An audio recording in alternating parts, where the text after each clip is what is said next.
Oke, assalamualaikum warahmatullahi wabarakatuh. Halo Sobat Education, pada pagi hari ini kita kedatangan tamu yaitu Mas Akrom. Mas Akrom adalah mahasiswa di salah satu perguruan tinggi yang ada di Semarang, yaitu Universitas PGRI Semarang. Nah, Mas Akrom ini merupakan mahasiswa PPG yang dimana kita akan kulik infonya. Nah, pada episode kali ini kita akan membahas mengenai Pancasila sebagai pondasi pendidikan Indonesia, Mas Akto. Ya, betul sekali Mas Ganis ya. Jadi Pancasila itu bukan hanya dasar negara kita ya, tapi juga menjadi dasar dalam penyelenggaraan pendidikan di Indonesia. Tentunya nilai-nilai Pancasila yang terkandung dalam Pancasila telah lama menjadi pedoman hidup kita. Oleh karena itu, di episode kali ini kita akan mengeksplorasi bagaimana Pancasila membentuk filosofi dan juga tujuan pendidikan di Indonesia. Nah, sebelum kita membahas lebih lanjut, kita akan mengingat kembali apa saja 5 sila yang ada di Pancasila. Sobat pastinya juga sudah tahu ada berapa sila yang ada di Pancasila. Yang pertama ada ketuhanan yang Maha Esa, yang menganjurkan kita sebagai warga negara Indonesia untuk memiliki nilai-nilai spiritual untuk pedoman hidup kita sehari-hari. Ya, benar sekali apa yang dikatakan oleh Mas Ganis. Ya, sila pertama ini menjadi dasar bagi pendidikan di Indonesia untuk mengedepankan pembentukan karakter, moral dan spiritual siswa. Dalam konteks pendidikan, ini berarti siswa diajarkan untuk menghormati dan juga memahami agama masing-masing, serta menghargai keyakinan orang lain. Pendidikan di Indonesia tidak hanya berfokus pada aspek intelektual ya, tetapi juga ada pembentukan dari akhlak dan etika yang berlandaskan pada agama dan spiritualitas. Oke, seperti itu. Nah, setuju banget nih. Sebagai manusia, apalagi sebagai pelajar, kita dituntut tidak hanya sebagai individu yang pintar, tetapi juga kita harus memiliki adab terhadap sesama maupun dengan lingkungan. Nah, kita lanjut ke sila yang kedua, yaitu apa, pemirsa? Kemanusiaan yang adil dan beradab. Nah, pada sila ini kita diajarkan bahwa pendidikan harus menghargai martabat setiap individu, yang dimana dalam pendidikan berarti memastikan bahwa setiap siswa memiliki hak yang sama dalam mengenyam pendidikan. Ya betul, apa yang dikatakan Mas Ganis, bahwa pendidikan yang berbasis pada sila kedua ini bertujuan untuk membangun kesadaran HAM atau hak asasi manusia ya, dan keadilan sosial. Di sekolah, siswa diajarkan untuk menghormati perbedaan, berempati terhadap sesama, dan juga mengembangkan sikap inklusif. Dengan begitu, pendidikan menjadi alat untuk membentuk masyarakat yang lebih beradab dan juga adil. Seperti itu. Nah, di sila kedua tadi saya menggarisbawahi kata inklusif, yang dimana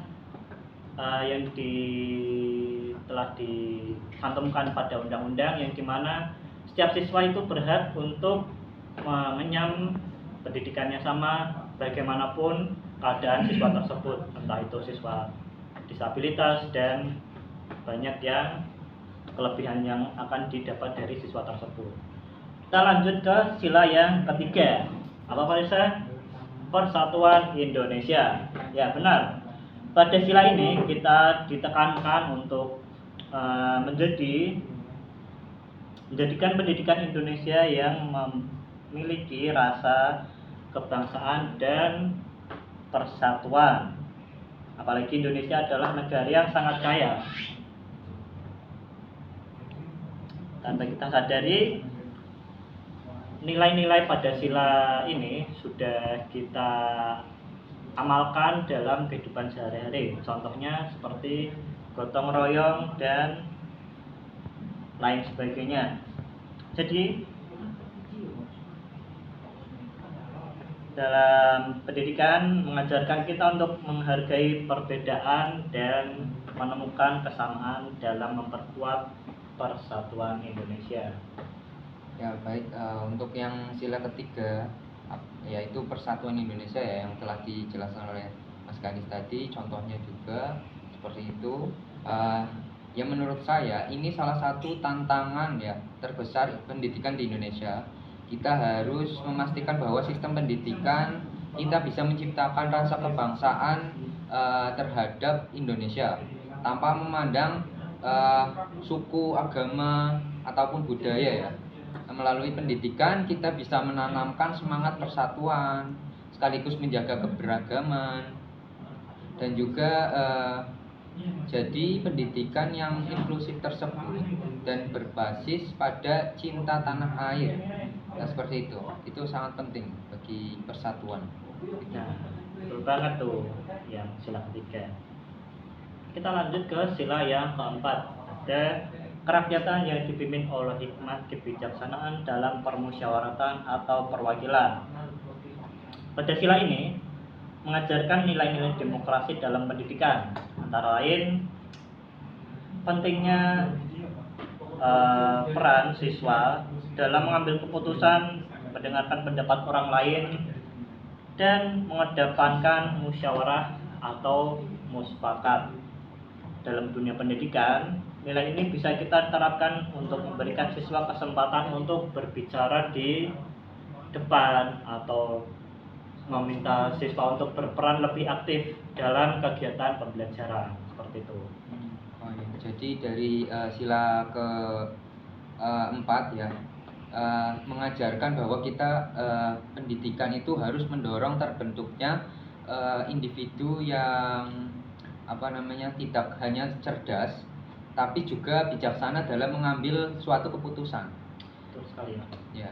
Di sekolah selain belajar pelajaran formal, siswa juga harus diajarkan untuk berpikir kritis agar dapat menyelesaikan masalah secara bersama-sama dan menghargai perbedaan pendapat ini. Sangat penting dalam membangun demokrasi dan juga untuk di Indonesia lah, seperti itu, demokrasi Indonesia. Nah, betul sekali.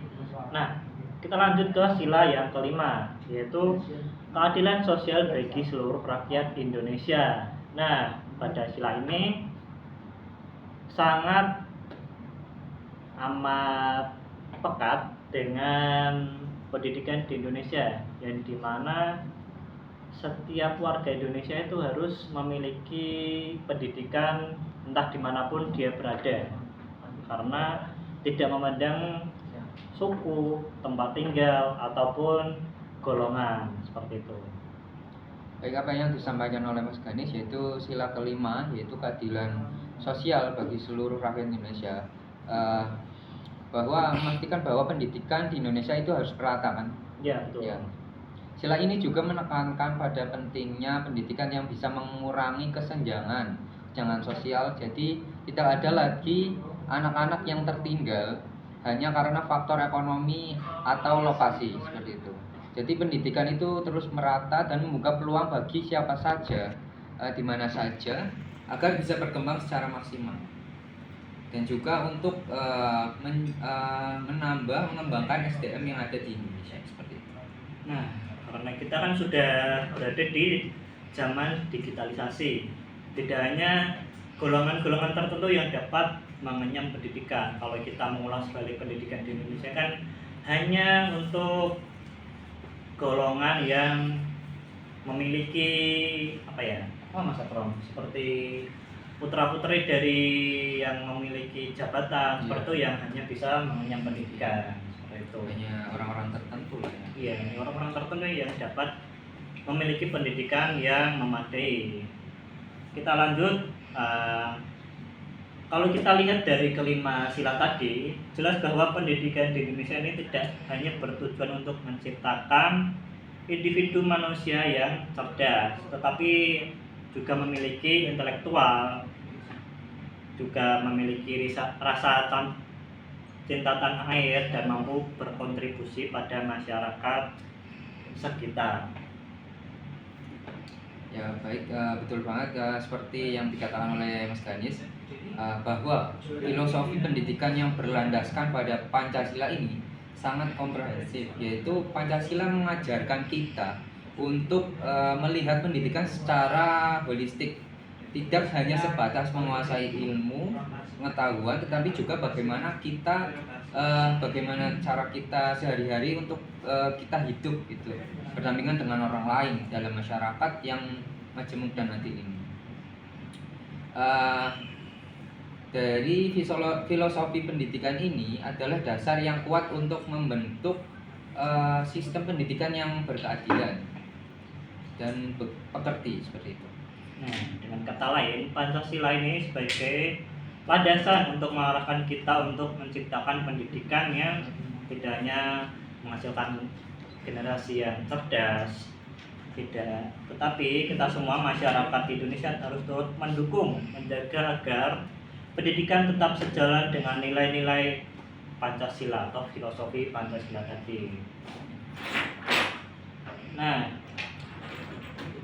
kurang lebihnya hanya itu. Pada podcast kali ini kita akan membahas lebih lanjut mengenai dunia pendidikan yang akan kita bahas di episode-episode yang akan mendatang. Tentu saja kita akan kedatangan tamu yang akan lebih menarik. Untuk itu Mas Akrom, saya ucapkan terima kasih sudah berkunjung di podcast kami. Semoga kuliahnya tetap lancar ya Mas Akrom. Ya, terima kasih. Baik, untuk itu terima kasih sudah menyaksikan podcast di channel kami. Jangan lupa untuk klik like, subscribe, dan komen. Terima kasih. Sampai berjumpa di episode yang akan mendatang.